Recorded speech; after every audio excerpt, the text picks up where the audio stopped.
Vamos falar agora sobre fé e finanças, assuntos difíceis, né?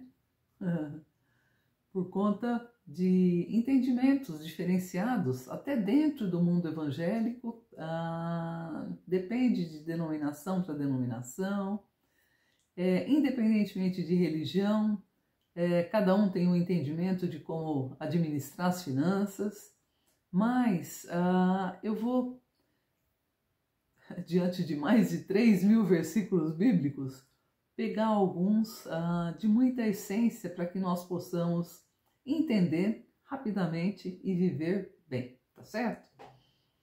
Claro que é sob a minha ótica, né? Do entendimento que eu tenho da palavra de Deus e de toda a minha vida nesses últimos 33 anos que eu venho ensinando sobre isso e também vivendo, né? Esses princípios e preceitos. Mateus 6, 31, 33 diz: Não andeis, pois, inquietos, dizendo: que comeremos, ou que beberemos, ou com que nos vestiremos?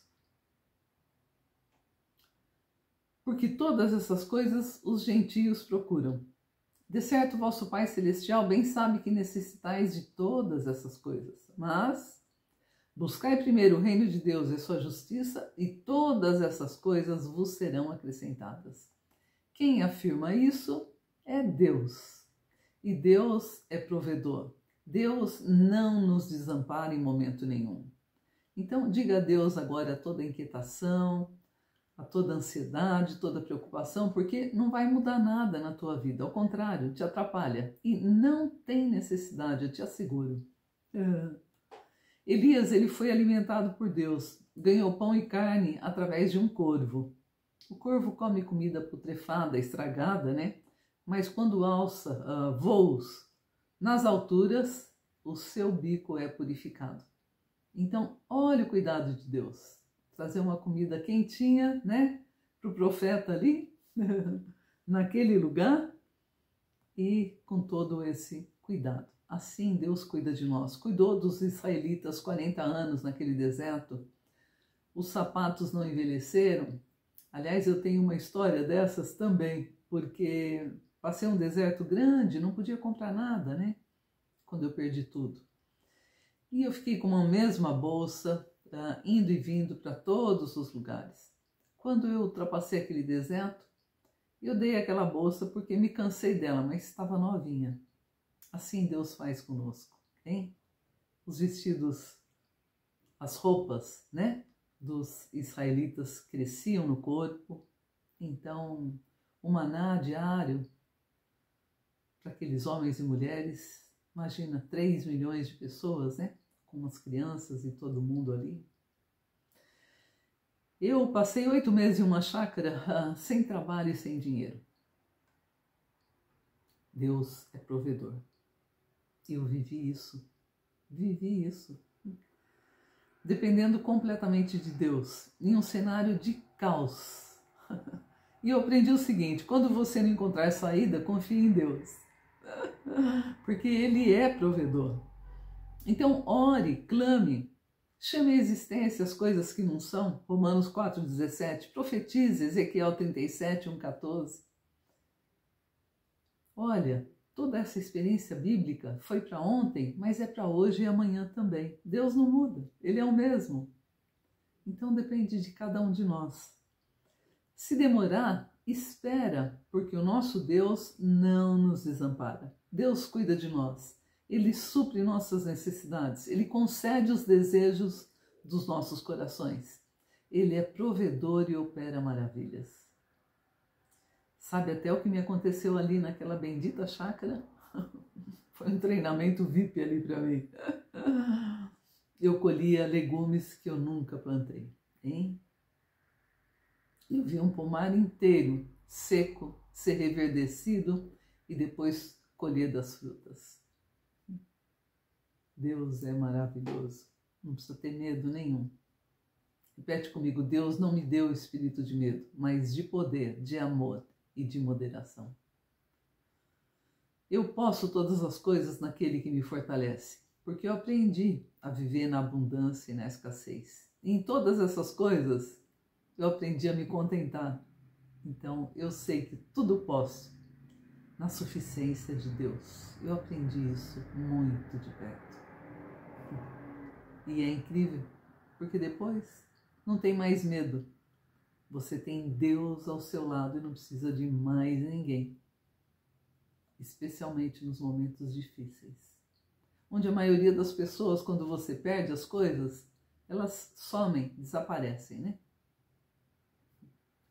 Eu criei em provisão, Deus proveu. Eu criei em cura, Deus me curou. Eu criei em milagres, vivi muitos milagres. Então aumente a sua fé aí. Abacuque 2,4, mas o justo viverá pela fé. Deus está usando essa circunstância contrária para em seguida te abençoar. Então pergunte ao Senhor, Deus, o que isso representa? O que queres me ensinar? O que queres de mim, Senhor? Identifique aí as tuas fortalezas no trato com as finanças, né? Você tem problema de cobiça, de ambição, de avareza, de ganância? São fortalezas. Evite atitudes erradas. Tomar empréstimo quando você não tem o suficiente para pagar. Emprestar para coisas pequenas. Vai comprar uma casa, tudo bem, né?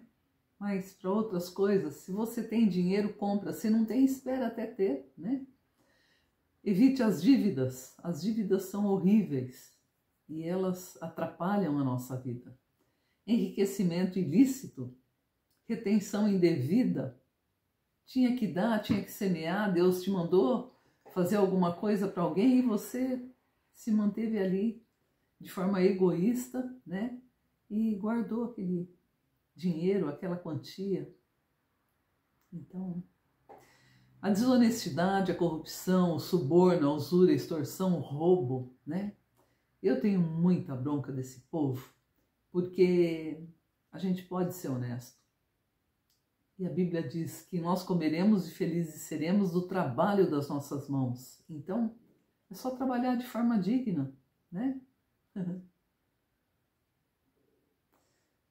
Evitar a fraude, o ganho injusto, palavras negativas, há poder nas nossas palavras, falta de sabedoria muitas vezes, né? O medo muitas vezes, trair pessoas e situações para se beneficiar.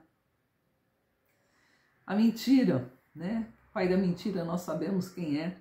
Pecado inconfesso, falsidade, pressa excessiva. Nós precisamos descansar 6 dias. Quando eu deixei de descansar, eu tive burnout. Achava que era super alguma coisa. Nós não somos super nada. Deus, que é Deus, o Todo-Poderoso, Ele trabalhou 6 dias e descansou no 7º. Na Covid, eu acabei emendando. Fiz 3 turnos, trabalhei fins de semana seguidos, meses a fio. E culminou num burnout, né? Um esgotamento. A gente não é assim tão forte quanto imagina ser, hein? Nós precisamos evitar também a má companhia, né? E eu quero que você agora diga não à insuficiência financeira, porque Deus veio, Jesus veio, fez todo o sacrifício por nós, se ofereceu em morte substitutiva por nós, para que nós possamos desfrutar de uma vida abundante. E abundância, prosperidade, é a ausência de necessidades. Porque Deus supre, Deus concede, Deus é bom e misericordioso. Tem os desertos, sim, onde Ele nos treina, nos capacita, mas não para nos desaprovar, ao contrário, para que nós possamos nos levantar mais forte nele. Nele. Bom, no trato com o dinheiro eu aprendi o seguinte: a primeira coisa é agradecer a receita que você tem. Se você acha que é insuficiente, vai estudar mais para ter aumentos, promoções, ganhos, empreendimentos que te deem retorno, né? Mas aquilo que chega às tuas mãos vem de Deus, então agradeça, né? Nós precisamos de saída ser pessoas gratas a Deus. O sol, ele se põe a justos e injustos. Deus não faz diferença de pessoas, acepção de pessoas. Então vai depender de nós. Dízimo, trazei todos os dízimos à casa do tesouro, Malaquias 3,10. Jesus declarou, né? Eu não vim para revogar a lei nem os profetas, eu vim para cumprir. E Mateus 23, a Bíblia corrobora isso, né?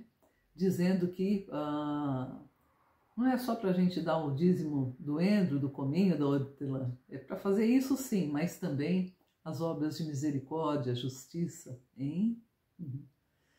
Então as ofertas estão aí para nós estendermos a mão, para nós repartirmos, darmos para aquele que tem necessidade. Sem olhar a quem, né? Dai ser-vos-á dado, boa medida recalcada, sacudida, transbordante. Lucas 6,38. Impostos, dai, pois, a César o que é de César e a Deus o que é de Deus. Mateus 22:21. Despesas, a ninguém fiqueis devendo coisa alguma. Romanos 13:8. É para pagar, né, as contas. E fazer uma reserva. No estio, prepara o seu pão. Na cega, ajunta o seu mantimento. Está lá em Provérbios 6, a historinha da formiga que é trabalhadora, né? Façam um orçamento. A área financeira precisa muito de um orçamento. Quanto você tem de receita? Quais são as suas despesas? Tem que olhar isso e tem que ter sobra. Você tem que administrar de tal sorte a receber, pagar tudo que você deve e sobrar, né? Esse é o orçamento melhor, tanto pessoa física como jurídica. Um fluxo financeiro azul, hein? Para isso, então, é necessário administrar suas receitas e despesas e não incorrer em dívidas. 2. Não é pelo muito ganhar, mas em como gastar. Guarde. 3. Planeje antes e não gaste emocionalmente. Faça uma previdência. 4. A velhice chega. Eu já estou aqui com os meus dias avançados. E que bom quando a gente fez como a formiga, né? Guardou e tem uma vida tranquila, sem pressão financeira, para poder estender o reino de Deus. Que maravilha é! A estabilidade financeira traz serenidade e tranquilidade.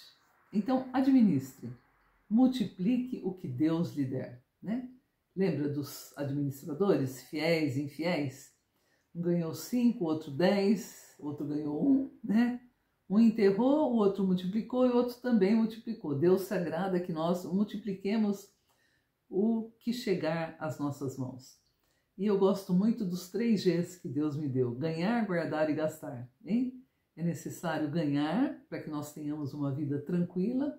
Do trabalho das nossas mãos comeremos, felizes seremos e tudo irá bem. Guardar para dias futuros, né? Para imprevistos, e gastar, tá certo? Nós precisamos também desfrutar do trabalho das nossas mãos.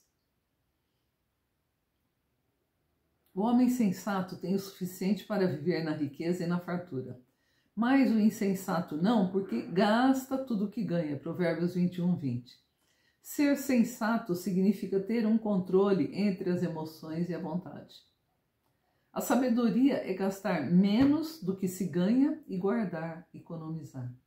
Economizar significa evitar um gasto hoje para ter uma quantia amanhã, porque o que importa mesmo é quanto você guarda e não quanto você ganha. Eu atendi empresas, a maior parte delas, médio e grande portes, ou seja, vivi o mundo corporativo de forma milionária, bilionária, né?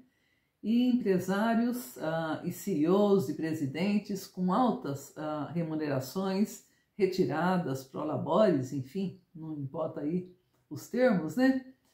Mas que interessante é você olhar para a vida de um contador que tem as finanças em ordem, como eu conheci um deles, casa quitada, carro quitado, se vestia bem, se alimentava bem, trazia a família em tranquilidade, hein?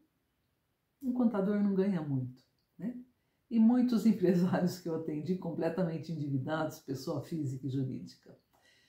E especialmente quando eu fui recuperar algumas empresas, né? Meu Deus, a mistura do prolabore com a vida empresarial, ganhos muitas vezes fraudulentos, injustos, corruptos, é uma bagunça, né?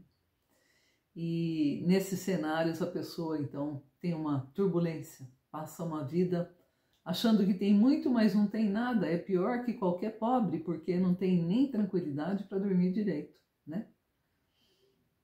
Mas olha só, enquanto durar a terra, plantio e colheita, frio e calor, verão e inverno, dia e noite jamais cessarão. Uma verdade, Gênesis 8:22. E eu quero te desafiar então a não pare de semear para que você tenha sempre o que colher. Dê, oferte, supra necessidades do outro, do próximo. Ajude a sua igreja. Invista no reino de Deus para estender. E você jamais terá necessidade.